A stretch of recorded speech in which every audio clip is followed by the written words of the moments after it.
Ladies and gentlemen, welcome back to Buffalo SportsCenter. I am Don, and today I'm going to do the unthinkable. Watch a Nick Wright video. Oh boy, this is going to be a rough sitting down here watching this guy. We all know, Bills Mafia knows good and well that Nick Wright is a homer for the Kansas City Chiefs. Absolutely hates the Bills. It doesn't matter what the Bills do, Nick Wright will have a problem with them. So today I'm going to sit down, watch one of his takes after the Bills beat the Bears on Saturday, Christmas Eve last week. We're going to see what he says. I have a few thoughts of my own as to what he says and to how the Bills have played recently. So, let's sit and watch, I guess, to Nick Wright on First Things First. For Christmas, I got a weighted. Of course, Bills went into Chicago, ran all over the Bears. Josh only had 15 completions, but also 3 touchdowns. Bills ran for 254 yards. I don't like the way you do journalism. Yeah, Singletary had 106 of those. James Cook with 99 of his own. This is the first time, actually, in 15 games that the Bills had a 100-yard rusher, but we're only 14 seconds in. Wait, journal. I was talking about my wife buying me a weighted. No, blanket. I'm just the way you try to skew the narrative away and towards some guys. What did I say? I don't know. You didn't include the turnovers, the fact that once again he threw for less than 200 yards. But go ahead. That's I'm fine. not allowed to because you want more time to talk. Oh, okay. You're like 15 seconds from you, 3 minutes for me. I'm like, okay. All right. What's the question? Sorry. That's part of your question for 15 Greg. seconds. All right, go ahead, Greg. Go, Greg. Thank you. Are the Bills looking like Super Bowl faves to you? Absolutely. Yeah, I agree. They're coming up next. Oh, jeez. Yeah, okay, so right off the bat, Nick Wright already saying they're skewing the narrative. To whom? To whom? The Bills have been, Josh Allen specifically, the narrative has been against them all year. Look at the MVP race, for instance. Before this week, I believe that after that Bears game, Josh Allen is out of the MVP conversation. I was actually just going to make a video about that, but not anymore. Though, Josh Allen has had essentially the same stats as Patrick Mahomes since week 8. And yet, Mahomes is still considered a superstar, while Josh Allen has been so-so. I skewing the narrative. People like Nick Wright have been doing that just as well. Yeah, man. They've been Super Bowl favorites. Like, I get it. There's people out there that think other teams are Super Bowl favorites and that have a chance. But this is a number 1 seed in the AFC. Put some respect on their name. Okay, I like that. Period. Don't They've beaten everyone that they've needed to beat in order to stay atop the AFC. That's true. Including the team that is right there underneath them. The Chiefs. The Kansas City That's Chiefs. True.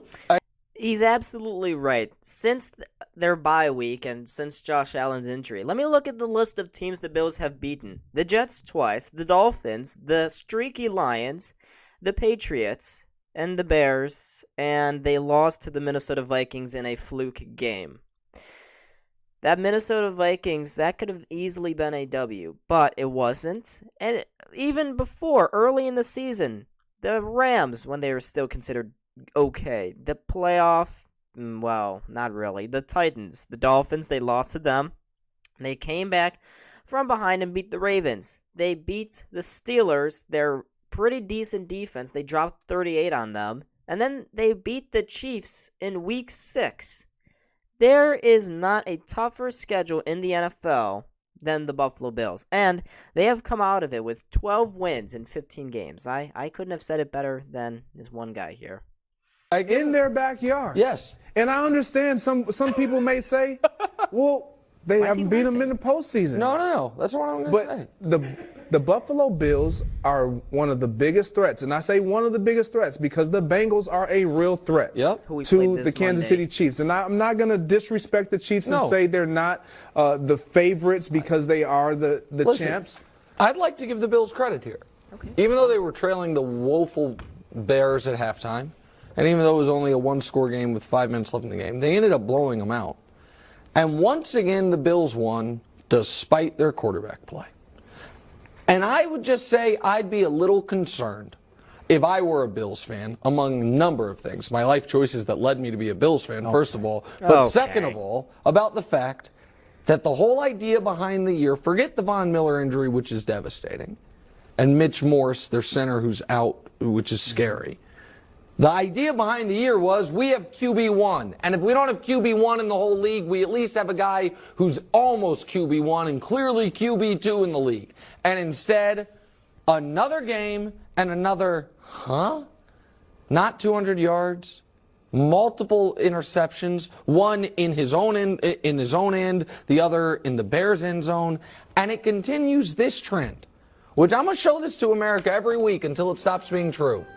What week did we just... All right, let's take a look at this chart here. So it says Josh Allen's passing rating, 85.5, turnovers, 12. Let me remind you, Mahomes also has 11 since losing to the Bills. Completion percentage, 60.6. Mahomes has a 62% completion percentage. Yards per pass, 6 per 9. Pass yards per game, pass touchdowns, 15. Let me remind you that Mahomes is equal to that pass touchdown. So, when you look down at that sheet, completion percentage isn't that good. But let me remind everyone here that Josh Allen has faced some of the best defenses in the league, the Jets and the Patriots. And even you could consider for a brief moment that the Packers defense has also been playing okay this season too. When you look at all those teams, the numbers kind of add up. These defenses, the Jets have been putting up these kind of numbers all year long, yet Allen was able to get a win over them in Buffalo, granted. And he almost were able to beat the Jets again. And for the Patriots, they just ragdolled the Patriots defense. Even though he had subpar stats like this, it's clear that the team around Allen has been able to build themselves up and help Josh Allen, even through his elbow injury, which took up that Packers game, not the Packers game, the Jets game, the Vikings game, the Browns game, the Lions game, and part of the Patriots game, it seemed like. All of those games, that's 5 games there where Allen was dealing with an elbow injury that he picked up during that Jets game. And that's 5 out of the 9 games that this stretch is talking about, this graphic. And Nick Wright hasn't talked about it yet, and he probably won't mention it. Maybe he will. Maybe he'll surprise me here and talk about the elbow injury. But this is a real injury, a serious one, and you can clearly see that before and after the injury, Allen's stats took a dip, and then now they're going back up after that Dolphins game. And granted, that Bears game was rough, but it was negative 15 wind chill. The wind was close to 20-30 miles per hour, so it wasn't easy throwing conditions. And the same thing was happening for Justin Fields too. He could barely throw the ball outside of one deep ball in the second half. You don't really want to talk about this if you're Nick Wright, though, because it's easy to say, whoa, but look at Josh Allen. He's their whole team. He's their everything, and he's dipping. Well, if that's true, Nick Wright, then why are the Bills still winning? Why are they still the number 1 seed in the AFC, which has become extremely competitive over the last month?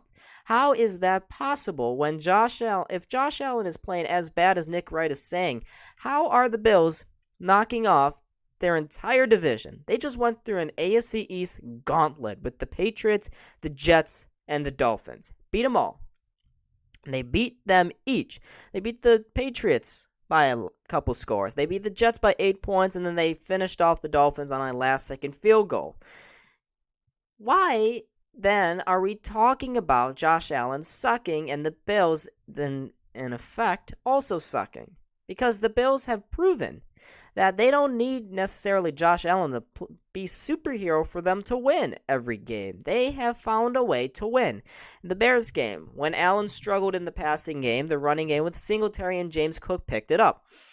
In the Dolphins game, that was a vintage Josh Allen game. The Jets, another rushing attack, a lot of defense. The defense carried that win.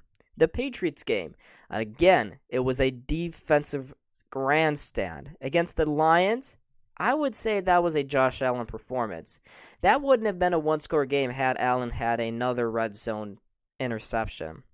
The Browns game, that was another rushing game. So the Bills don't need Allen to play superhero. So even if he puts stats up like this, then the Bills have found another way to win, whether it be their defense or their running attack. And because of that, the Bills are still Super Bowl contenders, and I think they are the biggest threat in the AFC to a potential Philadelphia Eagles Super Bowl win. Let's see what else he has to say here. Just have 16? This is since week 6. So we've had 10 weeks. He's the 26th ranked passer. He leads the league in turnovers.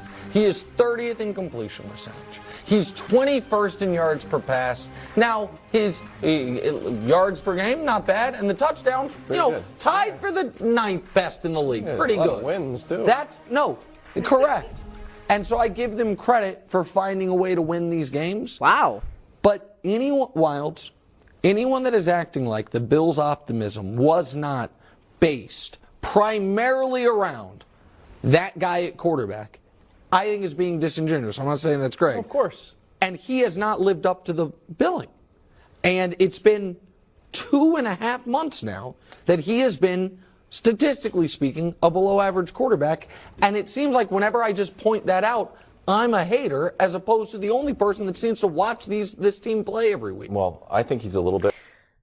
I think he's got some good points there where he says that Allen has been subpar over the last 2 months. He has been, but I've already mentioned it because of the elbow injury. That really took a lot of power out and accuracy out of his throwing arm. That's a huge problem for him, and he's still just getting over that injury.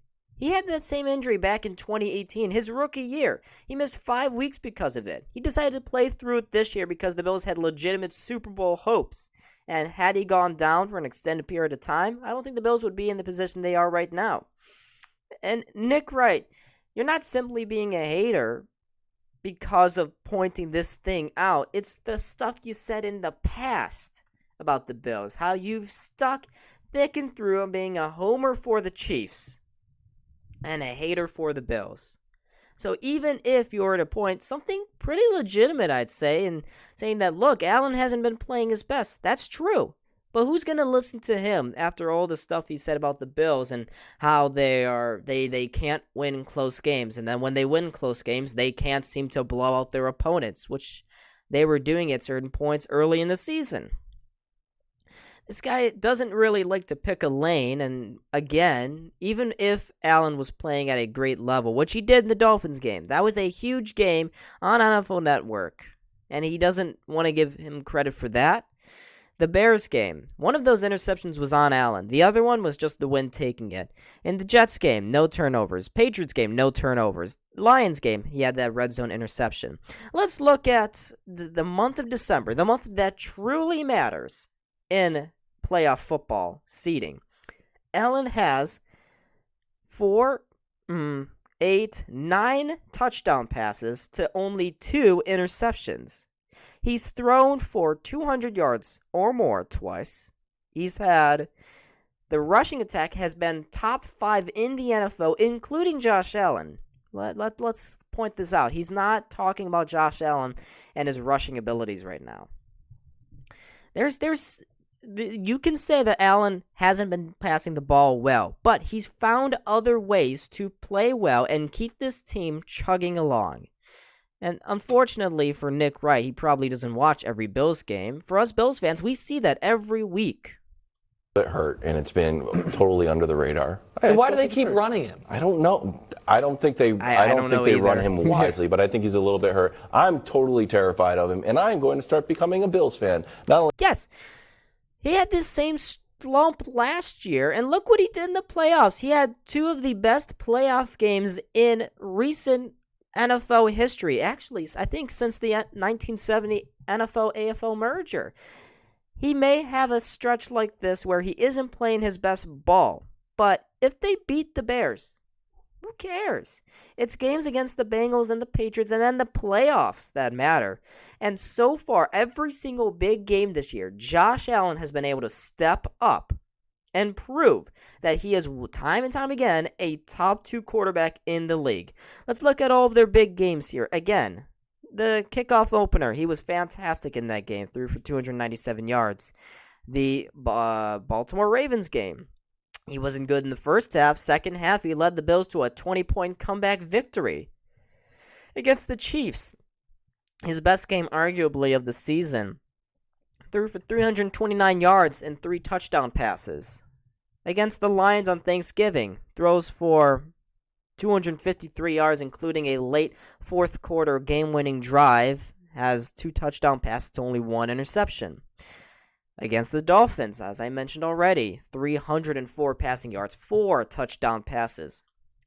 What this shows you, even though he has some bad games like the Chicago one, he is a top 5 quarterback because in those big games, Allen plays like superhero.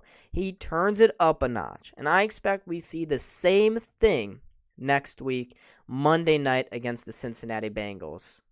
I think there's a little bit more of this clip. Only for the benefit of a little bit of friction on this show, There you go. but also because I need the Bills to rest. Once we beat the Dolphins, we being the Patriots, beat the Dolphins, we have zero chance, of going into Buffalo and beating a Josh Allen-led Bills team. Yes. I'm terrified. Maybe we have a little bit of a chance. Zero. But I'm terrified. Stick with 0. Okay, there we go. Stick with 0. I'm terrified of Josh Allen, but if you rest Josh Allen, They're not going to be able to do that. You don't think so? No, because they're going to have to. I mean, they would have to. The only way they could rest. I guess the scenario is they beat the Bengals Yep. and the Chiefs lose to the Broncos. That's what I'm hoping If that happens, then yeah, they'd have the 1 seed locked up. But that's not going to happen.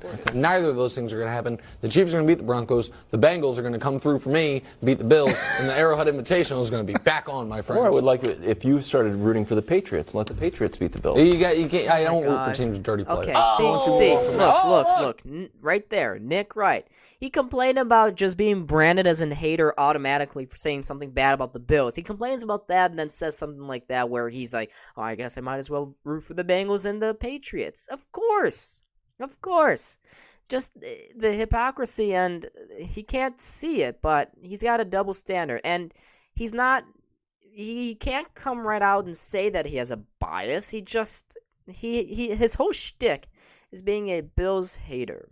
And, to all the Bills Mafia, I know that I'm indulging Nick Wright right now by even reacting to this, but Bills Mafia, this guy is obviously a Kansas City homer, anti-Bills hater. And you know why he's a Bills hater? Because he knows the Bills are the biggest threat to the Chiefs in the AFC. That's the only reason why. Were it not the Bills, he would be hating the Bengals right now, just as much. So that was me reacting to Nick Wright. I hope I never have to do this again. Thank you so much for watching. Make sure to hit that like button and subscribe and follow the Buffalo Sports Center on Instagram and join the Discord. Both of those links are down in the description box below. Thank you so much for watching, and I'll see all of you in the next video. Peace.